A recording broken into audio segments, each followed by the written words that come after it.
ಓಂ ಶಾಂತಿ. ಮುರಳಿಯ ದಿನಾಂಕ 16/2/2024. ಪ್ರಾತಃ ಮುರಳಿ ಬಾಪ್ದಾದ ಮಧುಬನ. ತಂದೆ ತಿಳಿಸುತ್ತಾರೆ, ಮಧುರ ಮಕ್ಕಳೇ, ಈಗ ಅಶರೀರಿ ಆಗಿ ಮನೆಗೆ ಹೋಗಬೇಕು. ಆದ್ದರಿಂದ ಯಾವಾಗ ಯಾರ ಜೊತೆಯಲ್ಲಿಯೇ ಮಾತನಾಡುತ್ತೀರಾ ಆಗ ಆತ್ಮ ಸಹೋದರರೆಂದು ತಿಳಿದು ಮಾತನಾಡಿ ದೇಹಿ ಅಭಿಮಾನಿಯಾಗಿರುವ ಪರಿಶ್ರಮ ಮಾಡಿ. ಪ್ರಶ್ನೆ: ಭವಿಷ್ಯದ ರಾಜ ತಿಲಕ ಪ್ರಾಪ್ತಿ ಮಾಡಿಕೊಳ್ಳುವ ಆಧಾರ ಏನಾಗಿದೆ? ಉತ್ತರ: ವಿದ್ಯಾಭ್ಯಾಸ. ಪ್ರತಿಯೊಬ್ಬರೂ ಓದಿ ರಾಜ ತಿಲಕವನ್ನು ಪಡೆದುಕೊಳ್ಳಬೇಕು. ತಂದೆಯದು ಓದಿಸುವಂತಹ ಡ್ಯೂಟಿಯಾಗಿದೆ. ಇದರಲ್ಲಿ ಆಶೀರ್ವಾದದ ಮಾತು ಇಲ್ಲ. ಪೂರ್ಣವಾಗಿ ನಿಶ್ಚಯವಿದ್ದರೆ ಶ್ರೀಮತದಂತೆ ನಡೆಯುತ್ತಾ ನಡೆಯಿರಿ. ತಪ್ಪುಗಳನ್ನು ಮಾಡಬಾರದು. ಒಂದು ವೇಳೆ ಮತಭೇದದಲ್ಲಿ ಬಂದು ವಿದ್ಯಾಭ್ಯಾಸವನ್ನು ಬಿಟ್ಟರೆ ಅನುತ್ತೀರ್ಣರಾಗುತ್ತೀರಾ. ಆದ್ದರಿಂದ ತಂದೆ ಹೇಳುತ್ತಾರೆ, ಮಧುರ ಮಕ್ಕಳೇ, ತಮ್ಮ ಮೇಲೆ ತಾವು ದಯೆ ತೋರಿಸಿಕೊಳ್ಳಿ. ಆಶೀರ್ವಾದಗಳನ್ನು ಬೇಡಬಾರದು. ವಿದ್ಯಾಭ್ಯಾಸದ ಕಡೆ ಗಮನ ಕೊಡಬೇಕು. ಓಂ ಶಾಂತಿ. ಸುಪ್ರೀಂ ಟೀಚರ್ ತಂದೆ ಮಕ್ಕಳಿಗೆ ಓದಿಸುತ್ತಿದ್ದಾರೆ. ಮಕ್ಕಳು ತಿಳಿದುಕೊಂಡಿದ್ದೀರಾ, ಪರಮಪಿತ ಪರಮಾತ್ಮ ತಂದೆಯೂ ಆಗಿದ್ದಾರೆ, ಶಿಕ್ಷಕರೂ ಆಗಿದ್ದಾರೆ. ಅಂತಹ ತಂದೆ ತಮಗೆ ಓದಿಸ್ತಾ ಇದ್ದಾರೆ. ಬೇರೆ ಯಾರೂ ಈ ವಿದ್ಯೆಯನ್ನು ಓದಿಸ್ಲಿಕ್ಕೆ ಆಗೋದಿಲ್ಲ. ತಾವು ಹೇಳ್ತೀರಾ ಶಿವ ತಂದೆ ನಮಗೆ ಓದಿಸ್ತಾ ಇದ್ದಾರೆ. ಈಗ ಈ ಬಾಬಾರವರು ಒಬ್ಬರಿಗೆ ತಂದೆ ಅಲ್ಲ. ಬಾಬಾ ಹೇಳ್ತಾರೆ, ಮನ್ಮನಾಭವ ಮಧ್ಯಾಜೀಭವ. ಇದರ ಅರ್ಥವನ್ನು ತಿಳಿಸಲಾಗುವುದು. ನನ್ನನ್ನು ನೆನಪು ಮಾಡಿರಿ ಎಂದು. ಮಕ್ಕಳಂತೂ ಈಗ ಬುದ್ಧಿವಂತರಾಗಿದ್ದೀರಾ. ಬೇಹದ್ದಿನ ತಂದೆ ಹೇಳುತ್ತಾರೆ, ನಿಮ್ಮ ಆಸ್ತಿಯಂತೂ ಇದ್ದೇ ಇದೆ. ಇದನ್ನು ಎಂದಿಗೂ ಮರೆಯಬಾರದು. ತಂದೆ ಆತ್ಮರ ಜೊತೆ ಮಾತನಾಡುತ್ತಾರೆ. ಈಗ ತಾವು ಜೀವಾತ್ಮಗಳಾಗಿದ್ದೀರಾ. ಬೇಹದ್ದಿನ ತಂದೆ ನಿರಾಕಾರ ಆಗಿದ್ದಾರೆ. ತಾವು ತಿಳಿದುಕೊಂಡಿದ್ದೀರಾ, ಈ ಶರೀರದ ಮೂಲಕ ತಂದೆ ನಮಗೆ ಓದಿಸುತ್ತಿದ್ದಾರೆ. ಬೇರೆ ಯಾರೂ ಈ ರೀತಿ ತಿಳಿದುಕೊಳ್ಳುವುದಿಲ್ಲ. ಶಾಲೆಯಲ್ಲಿ ಶಿಕ್ಷಕರು ಓದಿಸುತ್ತಾರೆ ಅಂದಾಗ ಹೇಳುತ್ತಾರೆ, ಲೌಕಿಕ ಟೀಚರು ಲೌಕಿಕ ಮಕ್ಕಳಿಗೆ ಓದಿಸುತ್ತಾರೆ. ಇಲ್ಲಿ ಪಾರಲೌಕಿಕ ಸುಪ್ರೀಂ ಟೀಚರ್ ಪಾರಲೌಕಿಕ ಮಕ್ಕಳಿಗೆ ಓದಿಸುತ್ತಾರೆ. ತಾವು ಪರಲೋಕ ಮೂಲವತನದ ನಿವಾಸಿಗಳಾಗಿದ್ದೀರಾ. ತಂದೆಯೂ ಸಹ ಪರಲೋಕದಲ್ಲಿ ಇರುವವರಾಗಿದ್ದಾರೆ. ತಂದೆ ಹೇಳುತ್ತಾರೆ, ನಾನು ಸಹ ಶಾಂತಿಧಾಮದ ನಿವಾಸಿಯಾಗಿದ್ದೇನೆ. ನೀವು ಸಹ ಅಲ್ಲಿನ ನಿವಾಸಿಗಳಾಗಿದ್ದೀರಾ. ನಾವಿಬ್ಬರೂ ಒಂದು ಧಾಮದ ನಿವಾಸಿಗಳಾಗಿದ್ದೇವೆ.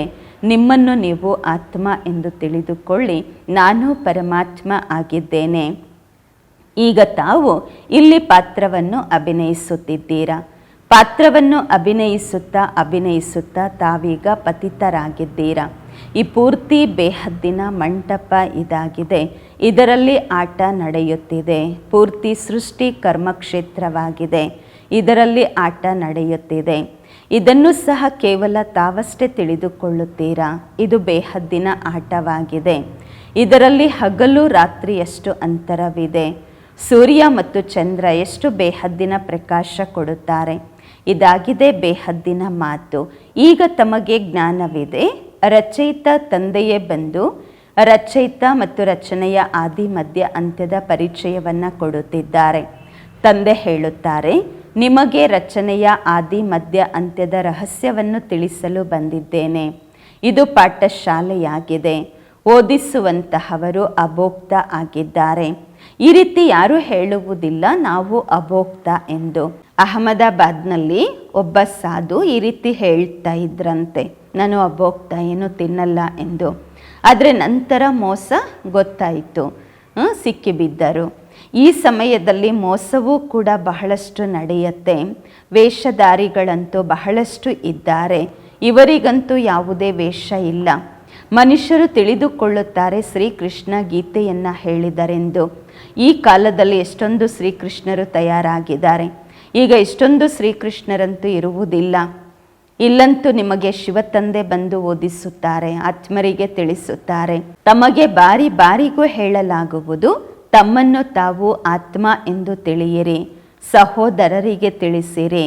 ಬುದ್ಧಿಯಲ್ಲಿರಬೇಕು ಬಾಬಾರವರ ಜ್ಞಾನ ನಾವು ಸಹೋದರರಿಗೆ ತಿಳಿಸಬೇಕೆಂದು. ಅಣ್ಣಂದಿರಿರಬಹುದು, ಅಕ್ಕಂದಿರಿರಬಹುದು, ಇಬ್ಬರೂ ಸಹೋದರರಾಗಿದ್ದಾರೆ. ಆದ್ದರಿಂದ ತಂದೆ ಹೇಳುತ್ತಾರೆ, ನೀವೆಲ್ಲರೂ ನನ್ನ ಆಸ್ತಿಗೆ ಹಕ್ಕುದಾರರಾಗಿದ್ದೀರಾ. ಹಾಗೆ ನೋಡಿದ್ರೆ ಹೆಣ್ಣು ಮಕ್ಕಳಿಗೆ ಆಸ್ತಿ ಸಿಗುವುದಿಲ್ಲ, ಏಕೆಂದರೆ ಅವರು ಅತ್ತೆ ಮನೆಗೆ ಹೊರಟೋಗ್ತಾರೆ. ಇಲ್ಲಂತೂ ತಾವೆಲ್ಲರೂ ಆತ್ಮರಾಗಿದ್ದೀರಾ, ಅಶರೀರಿಯಾಗಿ ಮನೆಗೆ ಹೋಗಬೇಕು. ಈಗ ತಮಗೆ ಏನೆಲ್ಲ ಜ್ಞಾನ ರತ್ನಗಳು ಸಿಗುತ್ತಿವೆ, ಅವಿನಾಶಿ ರತ್ನಗಳಾಗುತ್ತವೆ.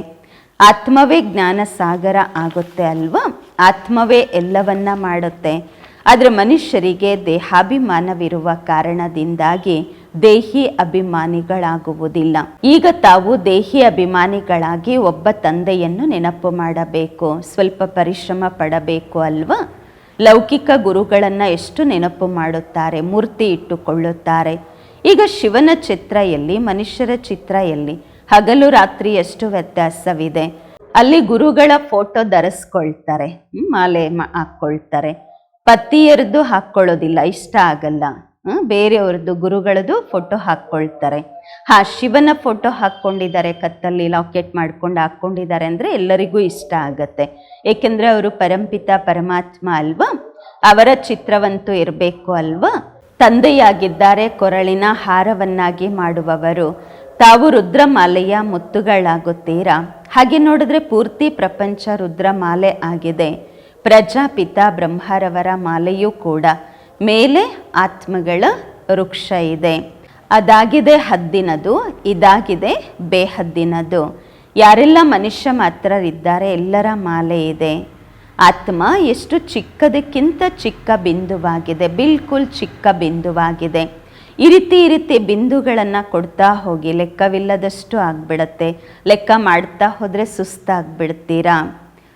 ಆದರೆ ನೋಡಿ, ಆತ್ಮನ ವೃಕ್ಷ ಎಷ್ಟು ಚಿಕ್ಕದಾಗಿದೆ. ಬ್ರಹ್ಮತತ್ವದಲ್ಲಿ ಬಹಳ ಚಿಕ್ಕ ಸ್ಥಾನದಲ್ಲಿ ಇರುತ್ತೆ. ಮತ್ತೆ ಇಲ್ಲಿ ಬರ್ತೀರಾ ನೀವೆಲ್ಲರೂ ಪಾತ್ರ ಮಾಡಲಿಕ್ಕೆ ಅಂದಾಗ, ಇಲ್ಲಿ ಮತ್ತೆ ಎಷ್ಟು ದೊಡ್ಡ ಪ್ರಪಂಚ ಇದೆ. ಅಲ್ಲಲ್ಲಿ ಏರೋಪ್ಲೈನಲ್ಲಿ ಹೋಗಬೇಕಾಗತ್ತೆ. ಎಲ್ಲಾದರೂ ಹೋಗಬೇಕಂದ್ರೆ ಏರೋಪ್ಲೈನಲ್ಲಿ ಹೋಗಬೇಕಾಗಿ ಬರುತ್ತೆ.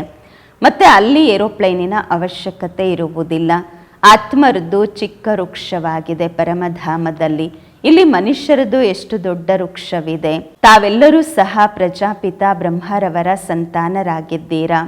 ಈ ಬ್ರಹ್ಮ ಬಾಬರವರಿಗೆ ಕೆಲವರು ಆ್ಯಡಮ್ ಅಂತಾರೆ, ಇನ್ನು ಕೆಲವರು ಆದಿದೇವ ಅಂತ ಹೇಳ್ತಾರೆ. ಮೇಲು ಮತ್ತು ಫೀಮೇಲ್ ಇಬ್ಬರು ಇರಬೇಕಲ್ವ ಪ್ರಪಂಚ ಅಂದಾಗ. ನಿಮ್ಮದಂತೂ ಪ್ರವೃತ್ತಿ ಮಾರ್ಗ ಆಗಿದೆ, ನಿವೃತ್ತಿ ಮಾರ್ಗದ ಆಟ ಇರುವುದಿಲ್ಲ. ಒಂದು ಕೈಯಿಂದ ಏನು ಮಾಡಲಿಕ್ಕಾಗತ್ತೆ? ಎರಡು ಗಾಲಿಗಳು ಬೇಕಾಗತ್ತೆ ಅಲ್ವಾ? ಇಬ್ಬರು ಇದ್ದಾಗಲೇ ಪರಸ್ಪರದಲ್ಲಿ ರೇಸ್ ಮಾಡ್ತಾರೆ. ಒಂದು ಚಕ್ರ ಇದೆ ಮತ್ತೊಂದು ಚಕ್ರ ಇಲ್ಲ ಅಂತ ಹೇಳಿದ್ರೆ ಡೀಲ್ ಆಗಿಬಿಡತ್ತೆ. ಆದರೆ ಒಂದರ ಕಾರಣದಿಂದಾಗಿ ನಿಲ್ಲಬಾರ್ದು ಅಲ್ವಾ? ಮೊಟ್ಟ ಮೊದಲು ಪವಿತ್ರ ಪ್ರವೃತ್ತಿ ಮಾರ್ಗವಿತ್ತು, ನಂತರ ಅಪವಿತ್ರವಾಯಿತು. ಬೀಳ್ತಾ ಹೋದ್ರು. ನಿಮ್ಮ ಬುದ್ಧಿಯಲ್ಲಿ ಈಗ ಪೂರ್ತಿ ಜ್ಞಾನ ಸಮಾವೇಶವಾಗಿದೆ. ಈ ವೃಕ್ಷ ಹೇಗೆ ವೃದ್ಧಿಯಾಗತ್ತೆ, ಹೇಗೆ ಎಡಿಷನ್ ಆಗ್ತಾ ಹೋಗುತ್ತೆ, ಇಂತಹ ವೃಕ್ಷ ಯಾರು ತಯಾರು ಮಾಡಲಿಕ್ಕಾಗೋದಿಲ್ಲ. ಕೆಲವರ ಬುದ್ಧಿಯಲ್ಲಿ ರಚಯಿತ ಮತ್ತು ರಚನೆಯ ಆದಿ ಮಧ್ಯ ಅಂತ್ಯದ ಜ್ಞಾನವೇ ಇರುವುದಿಲ್ಲ. ಆದ್ದರಿಂದ ಬಾಬಾ ಹೇಳುತ್ತಾರೆ, ಬರೆಯಿರಿ, ನಾವು ರಚಯಿತನ ಮೂಲಕ ರಚಯಿತ ಮತ್ತು ರಚನೆಯ ಜ್ಞಾನದ ಅಂತ್ಯವನ್ನು ಹೊಂದಿದ್ದೇವೆ, ಪಡೆದಿದ್ದೇವೆ ಎಂದು. ಅವರಂತೂ ರಚಯಿತನನ್ನು ತಿಳಿದುಕೊಂಡಿಲ್ಲ, ರಚನೆಯನ್ನು ತಿಳಿದುಕೊಂಡಿಲ್ಲ. ಒಂದು ವೇಳೆ ಪರಂಪರೆಯಿಂದ ಈ ಜ್ಞಾನ ನಡೆದು ಬಂತು ಅಂದರೆ ಯಾರಾದರೂ ಹೇಳಬೇಕಾಗಿತ್ತು ಅಲ್ವಾ? ನೀವು ಬ್ರಹ್ಮ ಕುಮಾರ ಕುಮಾರಿಯರಿಗೆ ಬಿಟ್ಟರೆ ಮತ್ತಾರಿಗೂ ಸಹ ಈ ಜ್ಞಾನ ಇಲ್ಲ. ನಿಮಗೆ ಗೊತ್ತು, ನಾವು ಬ್ರಾಹ್ಮಣರಿಗೆ ಪರಂಪಿತ ಪರಮಾತ್ಮ ಓದಿಸುತ್ತಾರೆ. ನಾವು ಬ್ರಾಹ್ಮಣರೇ ಶ್ರೇಷ್ಠಾತಿ ಶ್ರೇಷ್ಠ ಧರ್ಮದವರಾಗಿದ್ದೇವೆ. ಚಿತ್ರವೂ ಕೂಡ ಅವಶ್ಯವಾಗಿ ತೋರಿಸಬೇಕು. ಚಿತ್ರವಿಲ್ಲದೆ ಎಂದಿಗೂ ಬುದ್ಧಿಯಲ್ಲಿ ಕುಳಿತುಕೊಳ್ಳುವುದಿಲ್ಲ. ಚಿತ್ರಗಳು ಸಹ ಬಹಳ ದೊಡ್ಡ ದೊಡ್ಡದಾಗಿ ಇರಬೇಕು. ವೆರೈಟಿ ಧರ್ಮಗಳ ವೃಕ್ಷ ಹೇಗೆ ವೃದ್ಧಿಯಾಗತ್ತೆ ಇದನ್ನು ಸಹ ತಿಳಿಸಬೇಕು. ಮೊದಲೆಲ್ಲ ಹೇಳ್ತಾ ಇದ್ರಿ ನಾವು ಆತ್ಮನೇ ಪರಮಾತ್ಮ ಅಂತ. ಜ್ಞಾನ ಗೊತ್ತಿರಕ್ಕೆ ಮುಂಚೆ ಲೌಕಿಕದವರು ಈಗ ಹೇಳ್ತಾರಲ್ವ, ಆತ್ಮನೇ ನಾವು ಪರಮಾತ್ಮ, ಪರಮಾತ್ಮನೇ ಆತ್ಮ ಎಂದು. ಈಗ ತಂದೆ ಇದರ ಅರ್ಥವನ್ನು ತಿಳಿಸಿದ್ದಾರೆ. ಈ ಸಮಯದಲ್ಲಿ ನಾವೇ ಬ್ರಾಹ್ಮಣರಾಗಿದ್ದೇವೆ ಮತ್ತು ನಾವೇ ದೇವತೆಗಳಾಗುತ್ತೇವೆ ಹೊಸ ಪ್ರಪಂಚದಲ್ಲಿ. ಈಗ ನಾವು ಪುರುಷೋತ್ತಮ ಸಂಗಮ ಯುಗದಲ್ಲಿದ್ದೇವೆ.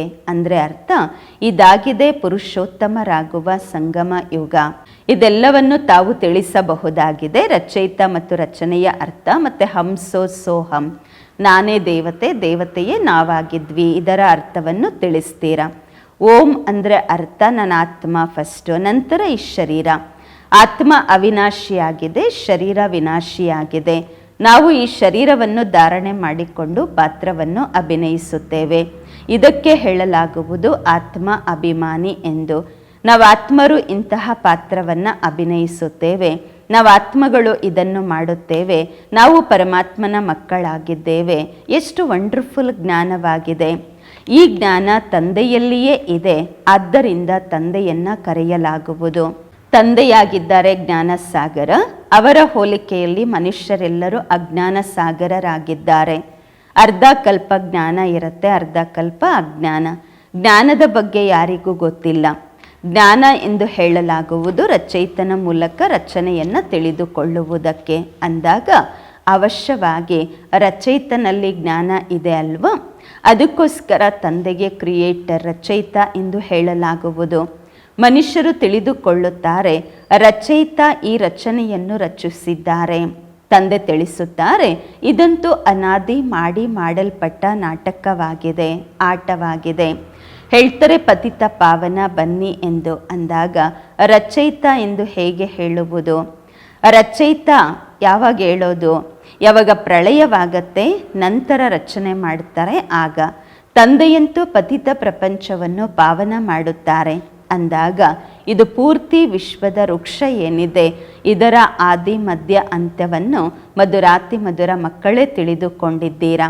ಹೇಗೆ ಮಾಲಿ ಪ್ರತಿಯೊಂದು ಬೀಜವನ್ನು ಮತ್ತು ವೃಕ್ಷವನ್ನು ತಿಳಿದುಕೊಂಡಿರುತ್ತಾರೆ, ಬೀಜವನ್ನು ನೋಡುವುದರಿಂದ ಪೂರ್ತಿ ವೃಕ್ಷ ಬುದ್ಧಿಯಲ್ಲಿ ಬರುತ್ತದೆ. ಅಂದಾಗ ಇದಾಗಿದೆ ಮನುಷ್ಯ ಸೃಷ್ಟಿಯ ಬೀಜ.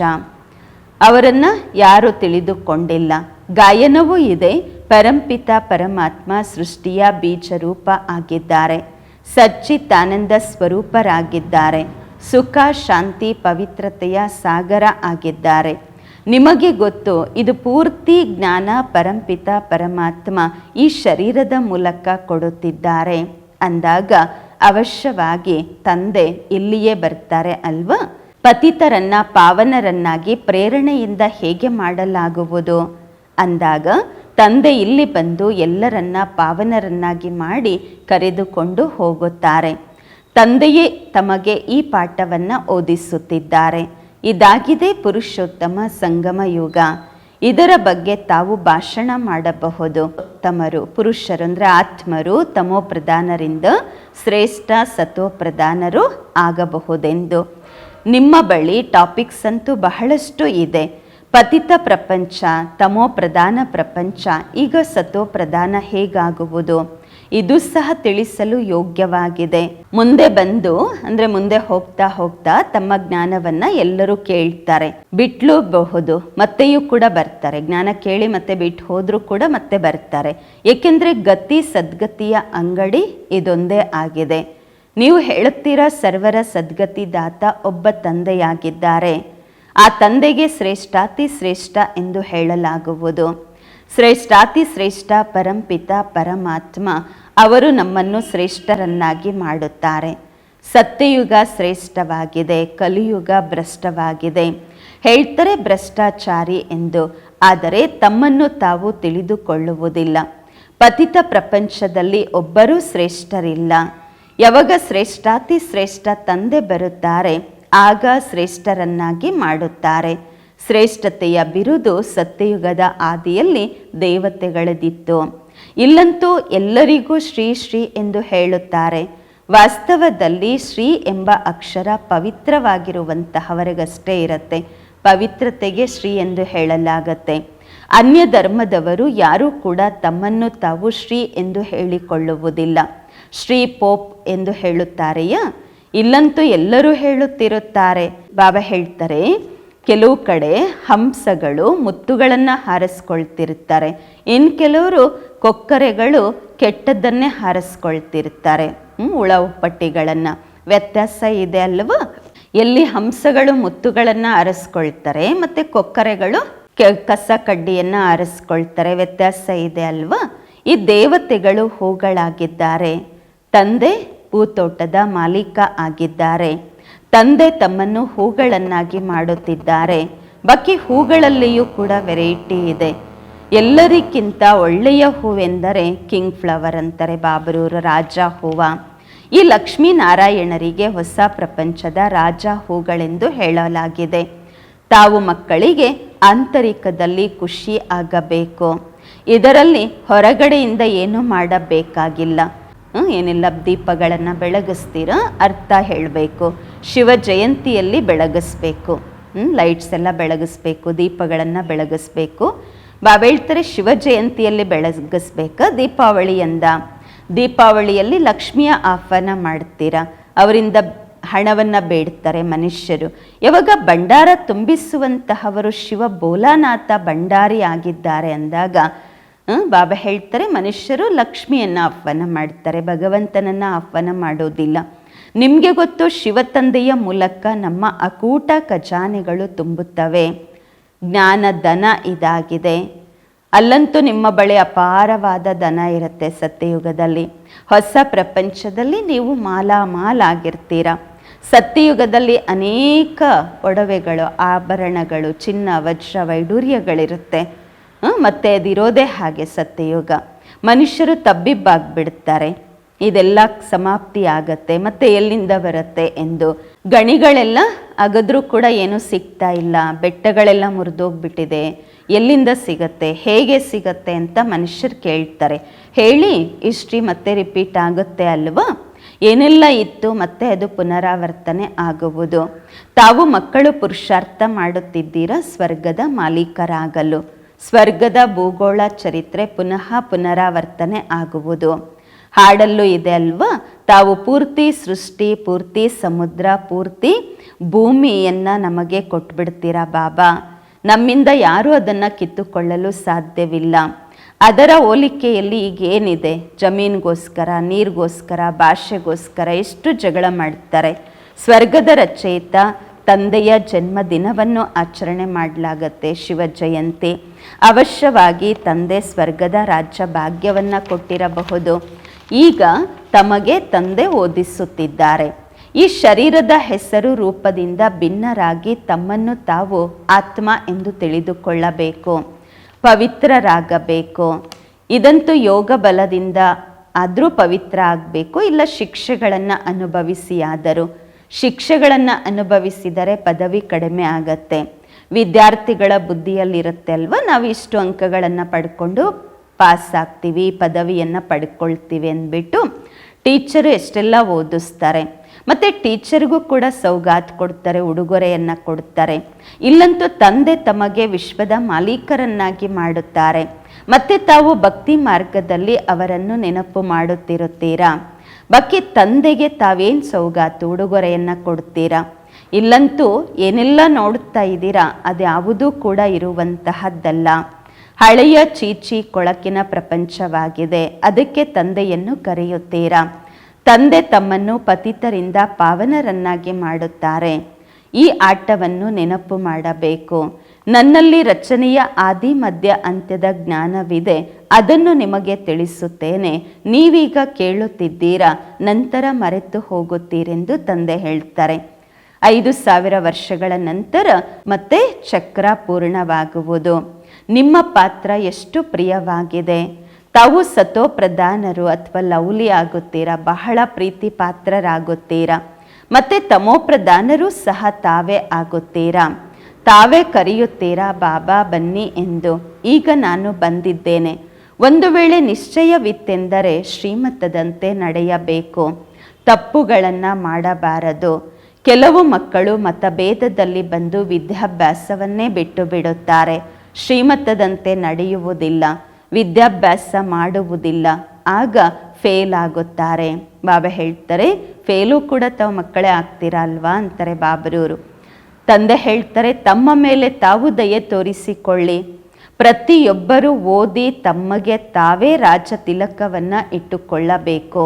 ತಂದೆಗಂತೂ ಓದಿಸುವಂತಹ ಡ್ಯೂಟಿ ಇದೆ. ಇದರಲ್ಲಿ ಆಶೀರ್ವಾದದ ಮಾತು ಇಲ್ಲ. ಮತ್ತು ಎಲ್ಲರ ಮೇಲೆ ಆಶೀರ್ವಾದ ಮಾಡಬೇಕಾಗುವುದು. ಈ ಕೃಪೆ ಇದೆಲ್ಲ ಭಕ್ತಿ ಮಾರ್ಗದಲ್ಲಿ ಬೇಡ್ತಾರೆ. ಇಲ್ಲಿನ ಮಾತಲ್ಲ, ಇಲ್ಲಿ ಆ ಮಾತು ಇಲ್ಲ.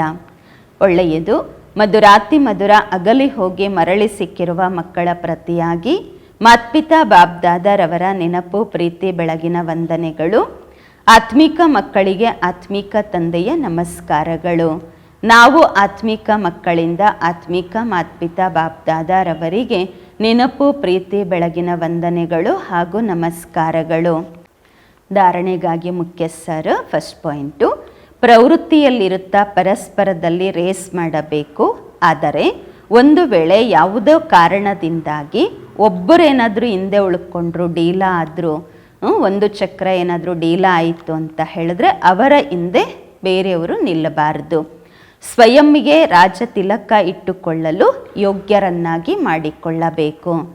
ಎರಡನೇ ಪಾಯಿಂಟು, ಶಿವ ಜಯಂತಿಯನ್ನು ಬಹಳ ವಿಜೃಂಭಣೆಯಿಂದ ಆಚರಿಸಬೇಕು. ಏಕೆಂದರೆ ಶಿವ ತಂದೆ ಜ್ಞಾನ ರತ್ನಗಳನ್ನು ಕೊಡುತ್ತಿದ್ದಾರೆ. ಅವರಿಂದಲೇ ತಾವು ಹೊಸ ಪ್ರಪಂಚದಲ್ಲಿ ಮಾಲಾಮಾಲ್ ಆಗುತ್ತೀರಾ. ನಿಮ್ಮ ಎಲ್ಲ ಭಂಡಾರ ಭರ್ಪೂರಾಗುತ್ತದೆ. ವರದಾನ: ತಂದೆಯಿಂದ ಶಕ್ತಿಯನ್ನು ಪಡೆದು ಪ್ರತಿ ಪರಿಸ್ಥಿತಿಯನ್ನು ನಿವಾರಣೆ ಮಾಡುವಂತಹ ಸಾಕ್ಷಿ ದೃಷ್ಟ ಆಗಿರಿ. ವರದಾನದ ವಿಶ್ಲೇಷಣೆ: ತಾವು ಮಕ್ಕಳು ತಿಳಿದುಕೊಂಡಿದ್ದೀರಾ, ಅತಿಯ ನಂತರ ಅಂತ್ಯವಾಗುವುದು. ಪ್ರತಿ ಪ್ರಕಾರದ ಅಲ್ಚಲ್ ಅತಿಯಲ್ಲಿ ಹೋಗಿದೆ. ಪರಿವಾರದಲ್ಲಿಯೂ ಕೂಡ ಘರ್ಷಣೆಗಳಾಗುತ್ತವೆ. ಮನಸ್ಸಿನಲ್ಲಿಯೂ ಕೂಡ ಅನೇಕ ಗೊಂದಲಗಳು ಬರುತ್ತವೆ. ಹಣಕಾಸಿನಲ್ಲಿಯೂ ಕೂಡ ಏರುಪೇರು ಆಗತ್ತೆ. ಆದರೆ ಯಾರು ತಂದೆಯ ಸಾತಿಯರಾಗಿರುತ್ತಾರೆ, ಸತ್ಯವಾಗಿರುತ್ತಾರೆ, ಅವರ ಜವಾಬ್ದಾರಿ ತಂದೆಯದಾಗಿದೆ. ತಂದೆ ಅಂತಹ ಮಕ್ಕಳ ಜವಾಬ್ದಾರರಾಗಿರುತ್ತಾರೆ. ಅಂತಹ ಸಂದರ್ಭದಲ್ಲಿ ಮನಸ್ಸು ತಂದೆಯ ಕಡೆ ಇರಬೇಕು. ಆಗ ನಿರ್ಣಯ ಶಕ್ತಿಯಿಂದ ಎಲ್ಲವನ್ನು ಪಾರು ಮಾಡುತ್ತೀರಾ.